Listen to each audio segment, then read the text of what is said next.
Isle of Wight Volunteer Stories is a podcast brought to you by the Isle of Wight Volunteer Centre, celebrating the wonderful contribution that volunteers make to island life. We'll be hearing about the different roles and activities that people do, what they get out of it, and what motivates them to start in the first place. Volunteers share some of the highs and lows of their lives, talk about the skills that they learn and the connections that they make on their volunteer journey. We hope this podcast will give you an insight into a world you may not be familiar with, will demonstrate that volunteers come from all walks of life, and perhaps it will inspire you to start your own volunteer story.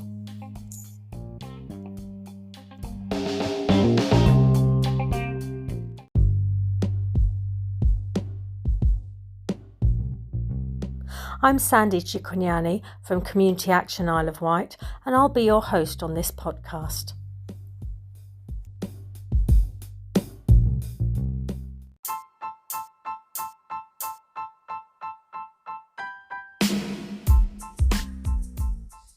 In this episode, I meet Glenn Abbott, a volunteer for the British Red Cross. I meet him at the Newport headquarters and he tells me about his experiences with the Emergency Response Service, community education and ambulance support. Glenn talks about how volunteering helped him out of a rut that he was in and how it's brought him much joy and many connections across the country. So today I'm at the British Red Cross headquarters in Newport and I'm meeting Glenn Abbott, who is a volunteer. Glenn, would you like to introduce yourself? Hello everybody, yes, I'm Glenn Abbott and I'm one of the volunteers in the British Red Cross. I am a volunteer in numerous areas, which is, well, one of the strange things about being on the island. You volunteer for whatever you can. I'm part of the Emergency Response Service, which goes out and helps people in distress from fires. I am part of the community education side, teaching first aid awareness, and I'm part of the ambulance support, and we support the ambulance service if they need us, or we support private people who need relatives moved and they can't get another ambulance provider to do that. Excellent. Sounds like you're very busy. Can I ask what prompted you to volunteer initially, and particularly for the British Red Cross?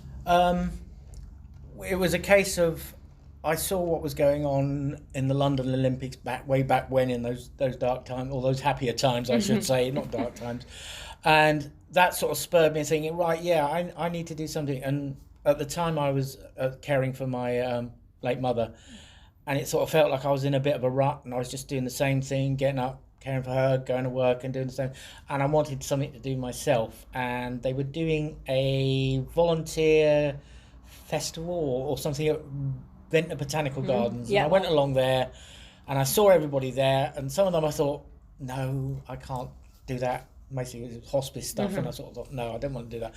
And the British Red Cross were there, and I thought, yeah, that sounds interesting, and what they were telling me about it and the various services they had at the time.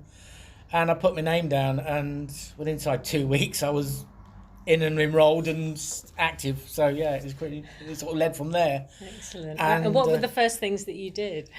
Event first aid was the first thing, and got my first aid training with a great bunch of trainers that we have here. I mean, even the trainers have been in the Red Cross since they were little, so they've grown up in it, and it's just been a barrel of laughs.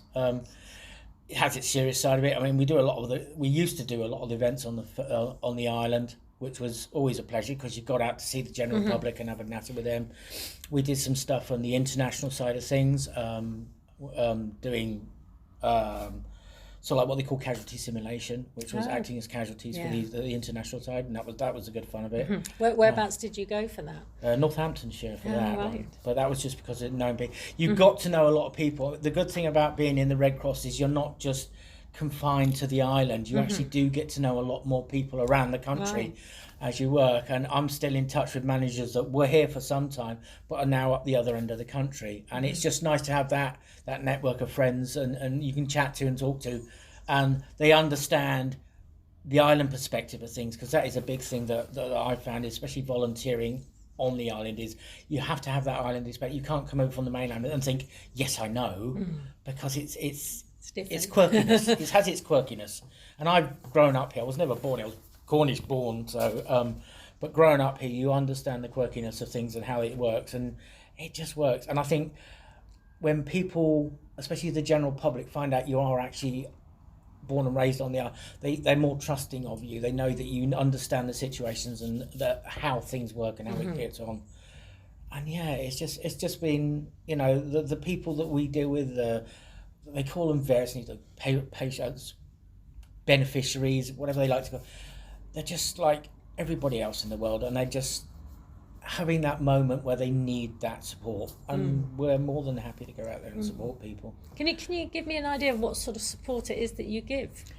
From an emergency response point of view, we will get summoned from Hampshire Fire Control. The fire officer on the scene will say that they need the British Red Cross there to help them support, so that the fire brigade can do what they do and fight the fire and get that sorted and make sure the house is safe. And we then help the people to sort of get onto that next phase. So obviously help them with sorting out their insurance if they need to get their insurers in. Because obviously at the time we meet these people, they're in a state of shock. They've just potentially lost their house. They might have lost an animal if the animal's in there. So we're trying to help them through that initial 24-hour period to start them on the road to recovery, and to sort of say, well, look, you can do this, as long as you've got, most people will not leave a house fire without their phone and their cards. So they're reasonably on a good go from there on in.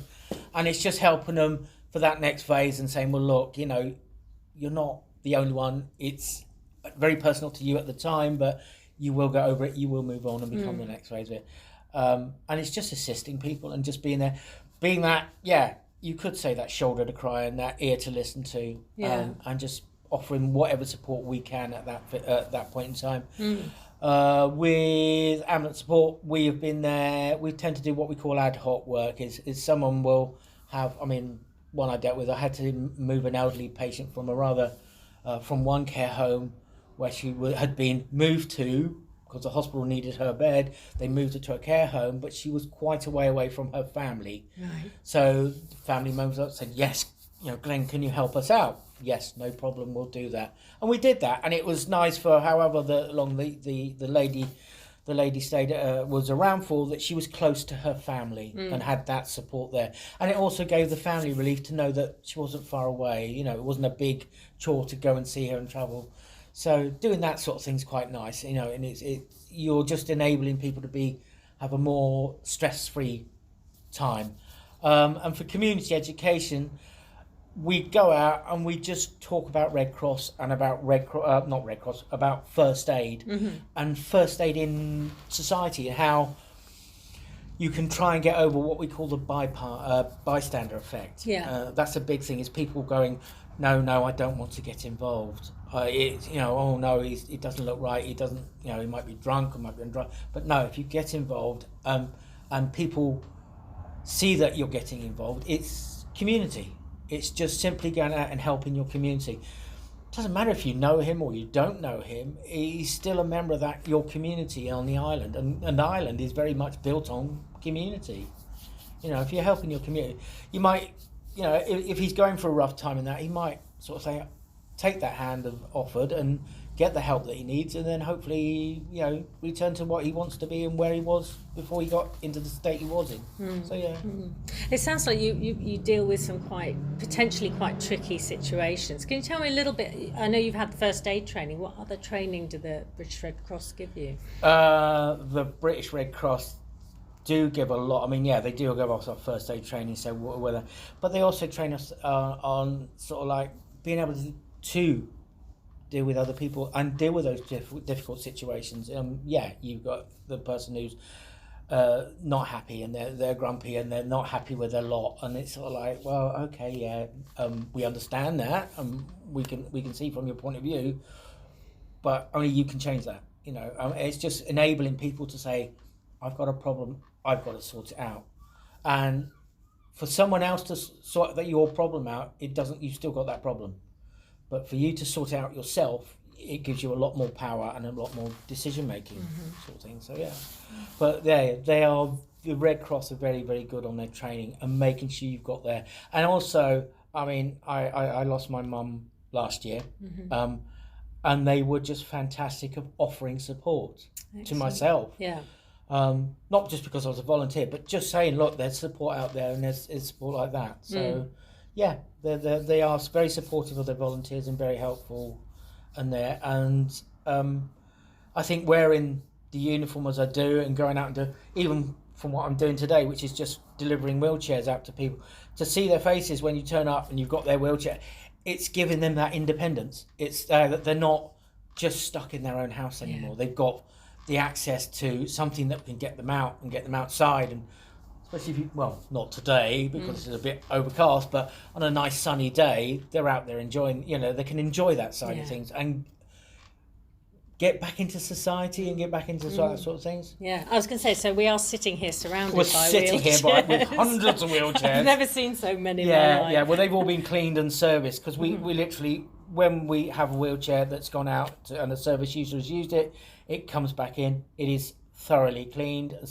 and especially after post-pandemic, they're all thoroughly cleaned. They were even thoroughly cleaned before then, so we clean everything down, we check them, we service them, and we get them ready to go out again. So they'll be going out. In the summer, we get a lot of tourists come over, go to the campsites that we have on the island, and having that access to those wheelchairs is a fantastic thing. So yeah, we're sort of still doing our thing, and we're still here. We're not as, the footprint for the Red Cross has shrunk a little, and I think we're now what they like to call us in those jargon terms of leaner and meaner. But we're still out there doing what the Red Cross do, and you're still recruiting on the island? We are very much recruiting, yeah. So anybody is quite welcome to join it. Most of the time now they want you to go online to the Red Cross website, and if you want to volunteer, they will more than happily sort of point you in the right direction. Usually if you do, you'll get assigned to one of our line managers, and they usually say, oh yeah, I'll give you Glenn's email address, you can go and chat to him, he's on the island. So yeah, you'll end up meeting me somewhere on the line, and we'll do that sort of thing. So yeah. Are there any particular sort of skills or personality types that you're looking for? Really, you've got to be very giving, but you've also, on the other hand, got to be able to say no sometimes. Yeah. A lot of the time, yes, you want to say yes to everybody and help them, but there are sometimes you will come up to a situation that you have to say, I'm sorry, but I'll give you some numbers, but there's nothing else I can do here. And you've got to be able to do that of stepping away from something that, is something that can be very difficult. And also, I mean, for the Red Cross, they're very good in training you on spotting potential dangers as well, difficult situations, acts of abuse and safeguarding and everything like that. And they give you that training so that if you see it, you can at least flag it up and get that support there, and just be able to help people, but also know to be able to help yourself. I mean, the first person in any organisation is yourself, a volunteer. I'm also a volunteer for the St John's because I still like doing the first aid thing. And the first thing they teach you is the danger. Is there a danger to yourself? So do be careful. You don't go into a situation where you don't feel comfortable. Get that support. We always, for us in the British Red Cross, anything we do in regards to emergency response or ambulance care will always be a two-man operation. So there'll always be two of you that make sure you're keeping each other safe. The community education, you can be surrounded by 10-year-olds one day and 60-year-olds another day, so it's you just tend to have a laugh. Yeah, you just tend to you tend to read the room and just really have fun and enjoy it inside of it. So yeah. I was going to say, I mean, so you've been here for quite a while now. What is it that keeps you coming back? It's just the fun of not knowing what's going to happen next. Yes, we do. Oh yeah, Glenn, you're doing so and so. I've got a community education. I've done it now for the organisation that I'm going to speak with 3 times, but each class is different. As I say, I mean, back in May, I went to 2 primary schools, 2 local primary schools, 2 classes in each primary school, and each class was different. They were 9 to 10-year-olds, and they're chatting away. and they loved it, and they think, and some of them were very, very, some of the stuff they come up with, oh Glenn, what happens if blah, blah, this, and you suddenly realise that actually they're dealing with situations that as a 10-year-old you don't really deal with, and you just thought, okay, how do you guys, and you get the teacher involved and just have a chat, and they seem to go away a lot more sort of, okay, right, that's normal, that's fine.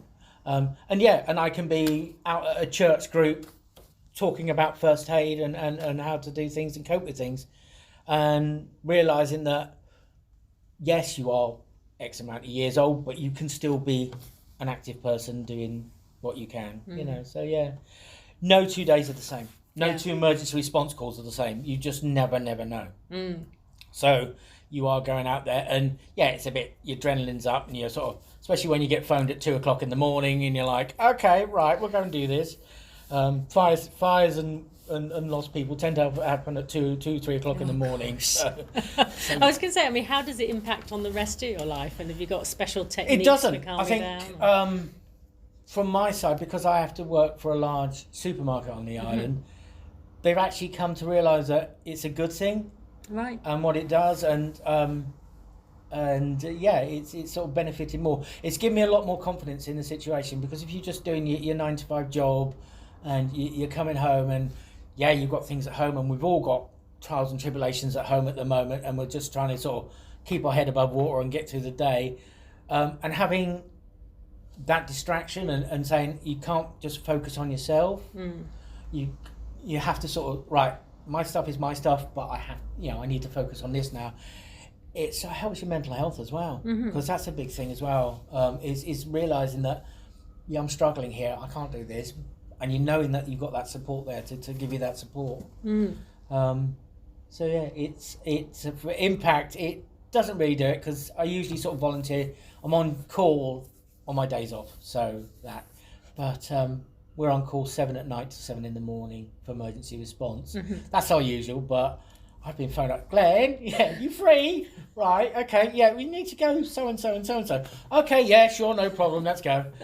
And I've been dressed like this at a fire site with a high-vis jacket on going, all right, looking like Bob the Builder, but I'm an emergency response volunteer, so. And you're just helping people out. Yeah. You see, you have to have that sort of humorous side to life and see it, because if you don't, you just end up crying in the back of the room and just be totally loose. But so you have that little sense of humour, and if you've got a smile on your face and you're happy and sort of like, all right, mate, you okay? Struggling? Yeah? Want a cup of tea? Let's get a cup of tea sorted. And that, I know they say that in society, but a cup of tea changes everything. Have that hot drink, and it's all right. Calm. Okay, let's deal with this situation. Yeah, and that's excellent. It. That is it. Thank you. So I wouldn't stop volunteering. I think they'd have to carry me out. Here for the long haul. They sort of say, "Oh, Glenn, can you do this?" Yeah, sure. Let's have a go. I'm willing to try anything, because it gives you the volunteering side of things. Does give you skills in life, and if you've got skills to bring into volunteering, fantastic. Yeah, that's great. I'm always said, I'm 50 odd years of old, and I say I can never stop learning. And the one person that turns around and said, oh yeah, I know everything. No, you don't. Because somebody's going to teach you something new. There's always something new to learn.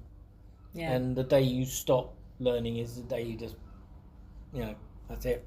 So no, I love it, because I'm always learning, and I'm always trying to improve and always trying to be better. And even the emergency response jobs we've done, and done a few over the years. You're always learning for the next one. Yeah. And you work with we work with the fire service on the island. Great bunch of people. We work sometimes with the police, and they're a great bunch of people. Once you get to know them, there's not just the uniform, it's the people, and they're all a great bunch of people. They're all wanting the same thing. We all want the same thing. Whatever organisation you're with, is to make sure your community is safe, active, and enjoying stuff. The island has a myriad of events going on the island at any time, from the festival to some of the chow show, the garlic show, Haven Street. I'm up at this weekend for the other organisation, but there's something always going on. Yeah. And the island's a good place to be. Yeah, excellent. Thank you so much. Any final thoughts about volunteering? if you want to do it, do it. Don't regret, don't second guess yourself. Get out there, go and do it. Just get out there and do it. That's it. Yeah. Excellent. Thank you so much, Glenn. Thank you for being a volunteer, and thank you for coming on the podcast. No problem. Thank